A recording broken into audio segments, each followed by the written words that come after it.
तो जो इमरान खान साहब की हुकूमत के बारे में मुख्तलिफ किस्म की र्यूमर्स आ रही थी, बातें हो रही थी कि शायद आज नहीं तो कल नहीं तो परसों गई, अब इमरान खान साहब की हुकूमत फिर से मजबूत हो गई। ऑपोजिशन ने साबित किया वो अब भी कमजोर हैं। देखिए, वो का ब्रिटिश प्राइम मिनिस्टर का नाम मुझे याद नहीं रहा, उसने कहा था सियासत में एक हफ्ता बहुत तवील अरसा होता है। फौरी तौर पे तो देखिए ना इमरान खान साहब क्या कर रहे हैं और ये क्या कर रहे हैं। मसलन ग्रीन बस का इफ्तिताह कर दिया उन्होंने आज जाके जी, जो एहसन इकबाल साहब ने भी कोशिश की। ये भी एक अजीब लतीफ़ा है, इस पर भी बात करते हैं। अच्छा, K4 पे काम शुरू हो जाएगा, ठीक। ये कुछ दिन ये बसें जो हैं ये चलेंगी आजमाइशी तौर पे, फिर बाकायदा चलने लगेंगी। 1.5 लाख मुसाफिरों को फ़ायदा होगा जी। दूसरा मसला आपको पता है वहाँ मसले क्या है, नंबर 1 पानी का है, नंबर 2 ट्रांसपोर्ट का। पानी का जो है वो उनकी कोशिश ये है कि 16 महीने में मुकम्मल हो जाए, ठीक। और ट्रांसपोर्ट का भी वो हो जाएगा अपना सर्कुलर रेलवे का, जिसके लिए चीफ जस्टिस का बहुत कंट्रीब्यूशन है। वो तो बहुत तकरीबन नामुमकिन काम था, चीफ जस्टिस के दबाव की वजह से हो गया, वो भी हो गया। 250 अरब रुपये उस पर खर्च होंगे। जब ट्रांसपोर्ट का मसला हल हो जाएगा, पानी का अगर हो जाए ये डिपेंड करता है, क्योंकि खान साहब की स्पीड ज़रा स्लो है, तो वो एक्लिप्स हो जाते हैं राय से, दूसरों की राय से। एक राय पहले सुनते हैं फिर दूसरी सुनते हैं, जैसे अमेरिका के बारे में किया है, समिट के बारे में। अगर ये कर लेते हैं पानी का, ट्रांसपोर्ट का और कूड़े का, ठीक है। वो तो कूड़े को इतना मुश्किल तो नहीं है।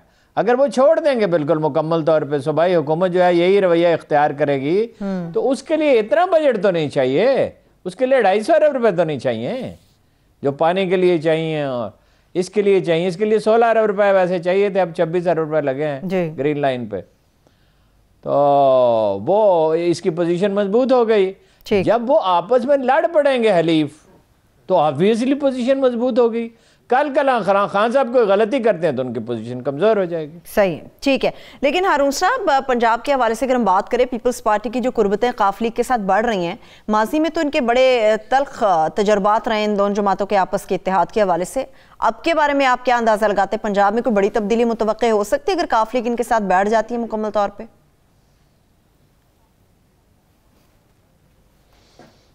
देखिए, चौधरी साहब तशरीफ़ लाए, चौधरी शुजात साहब जी, एक बुज़ुर्ग के पास मशवरा करने के लिए 2013 के इलेक्शन से पहले उन्होंने पूछा, एक बहुत दाना वाइज आदमी के पास, जिनके पास बहुत से लोग जाते हैं मशवरा करने के लिए आए, उन्होंने एक फ़िक्रे में उन्हें मशवरा दिया।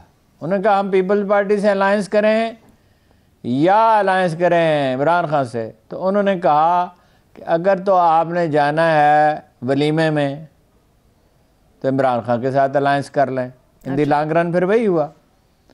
और अगर आपने जनाजे में शरीक होने का इरादा है तो जरदारी साहब के साथ कर लें। तो उन्होंने जरदारी साहब के साथ किया और आपने देखा कैसी तबाही आई। अगर उस वक्त वो इमरान खान के साथ अलायंस कर लेते 2013 में, तो वो 15-20 सीटें जीतते और अगले इलेक्शन में भी 15-20 शायद 25 सीटें जीत लेते। तो ये जो ख्वाब है ना कि ये नुकाफ लीग और ये मिलके कुछ कर सकते हैं, पंजाब में सबसे बड़ी पार्टी आज भी नून लीग है, ये एक रियलिटी है। सही। अब कोई ना मानना चाहे, उससे इनकार करना चाहे, उसको कोई इलाज नहीं है। पीटीआई वाले भी नहीं मानते। दूसरी बड़ी पार्टी पीटीआई है। ठीक। अगर समंदर पार पाकिस्तानी उसी तनासब से वोट दे देते हैं जो गेस किया जा रहा है, तो फिर पीटीआई बड़ी पार्टी होगी। शर्त यह है कि महंगाई कहीं रुक जाए, डॉलर कहीं रुक जाए, ये शर्त है, वरना इनके वोट बहुत कम हो जाएंगे। दूसरा यह है कि पार्टी की तंजीम बेहतर हो। तो ये अभी से प्रिडिक्ट नहीं किया जा सकता कि मुस्तकबिल में क्या होगा, लेकिन इस वक्त फ़ायदा इमरान खान साहब को पहुंचा है और कराची में उनकी पोजीशन मजबूत हो गई है और मज़ीद मजबूत हो सकती है। ठीक है। हारून साहब, मईशत के हवाले से आपने बात की, मैं इसके ऊपर भी आपसे सवाल करती हूँ, मगर आपने जिस तरह से ग्रीन लाइन के हवाले से बात की और आपने कहा वहाँ भी एक बड़ा तमाशा हुआ था, तो नून लीग का मौक़िफ़, तो क्या आप नहीं समझते अपनी जगह उनका मौक़िफ़ दुरुस्त है कि बड़ा काम ये होता है कि आप मंसूबा पेश करो, मंसूबा हमने दिया, कुछ काम भी हमने शुरू कराया, तो अलामती तौर पर इफ्तिताह अगर वो करने चले गए थे तो वहाँ पर मारपीट हुई, वो सब ने देखा, फिर उन्होंने प्रेस कॉन्फ्रेंस की, तो ये कहते हैं ये तो तख्ती अपनी लगाने पहुँच के मंसूबा तो नून लीग का ही था।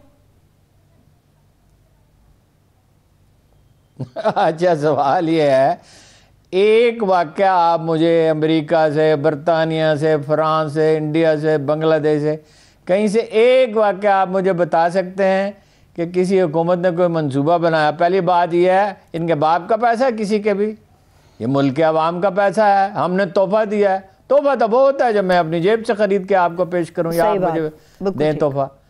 तोहफा, ये तोहफा कैसा है? ये अपने पॉलिटिकल मकासद के लिए देते हैं कि कुछ सीटें जीत सकें, और सियासी तरजीहात के तहत तरक्याती मंसूबे बनाए जाते हैं। कौमी ज़रूरत के मुताबिक, आवाम की ज़रूरियात के मुताबिक दिन बनाए जा सकते। दूसरी बात यह सफ़ेद झूठ है कि 70% काम मुकम्मल हुआ था। आप एक वर्थवाइल जर्नलिस्ट का मुझे बता दें मौक़िफ़, कोई दयानतदार जर्नलिस्ट जो कुछ गैर जानबदार, पूरा तरह गैर जानबदार ना भी हो, जो ये कहे कि 70% का 30% काम हुआ था। रावलपिंडी में, मुल्तान में, लाहौर में कितने अरसे में बने ये बसों के मंसूबे? कितने अरसे में बने? 6 महीने में, 8 महीने में, साल में? साल से ज़्यादा तो किसी पर टाइम नहीं लगा। उनका तजुर्बा था और तवील तजुर्बा था इसका, कंस्ट्रक्शन का, बड़े बड़े मंसूबे बनाने का। इसी से तो उन्होंने पैसा बनाया, शरीफ खानदान ने। और किस चीज़ से बनाया? लंदन के फ्लैट कहाँ से खरीदे? और अभी तो और बहुत सी जायदादें निकलेंगी। अभी तो कुछ अरसे के लिए एक तरह का सीज फायर है ना, अभी बहुत जायदादें निकलेंगी। जरदारी साहब की बहुत निकलेंगी, इनकी भी बहुत निकलेंगी। अच्छा, 2016 में शुरू किया कराची का, उसमें तो 2 साल पड़े थे। 2018 में गए तो उसे मुकम्मल नहीं कर सकते थे? अगर चाहते तो उसे मुकम्मल कर सकते थे। चूंकि इन्हें पता था कि कराची में हम मुकम्मल भी कर दें तो ज़्यादा सीटें नहीं मिल सकती। ठीक, तो सर्वे कराते रहते हैं। इनमें जो सबसे ज़्यादा अच्छी प्लानिंग करता है पॉलिटिकल, वो नून लीग करती है। ये मुस्तकिल सर्वे कराते रहते हैं। ये आज से नहीं करा रहे सर्वे, ये 1990 से सर्वे करा रहे हैं। और उस वक्त भी वो उस सर्वे के से इन्हें बहुत फ़ायदा पहुंचा था। गैलप से कराया था, मैं देखा था वो सर्वे। मैं 83 से ऑनवर्ड उनके सर्वे देख रहा हूँ। तो वहाँ मुकम्मल नहीं करा सकते थे ये। दूसरा, ये क्या बात है कि एक नई हुकूमत आ गई, अलामती इफ्तिताह। अलामती इफ्तिताह आपने कभी सुना है? ये इस्तिलाह मैंने पहली दफ़ा सुनी है। जैसे मुशर्रफ साहब की इस्तिलाह थी इनलाइटेंड मॉडरेशन, अलामती इफ्तिताह। भाई आपका क्या ताल्लुक है? उर्दू में कहते हैं आपसे मतलब। तो बिल्कुल ठीक, उन्हें धक्के दिए। और उन्हें धक्के क्या दिए? इनको अरेस्ट कर लेना चाहिए था। इनको मजाक है, फितना फैलाते हैं जाके। और यही नहीं फैलाते, जरदारी साहब भी फैलाते हैं, खान साहब भी कोई कसर नहीं छोड़ते।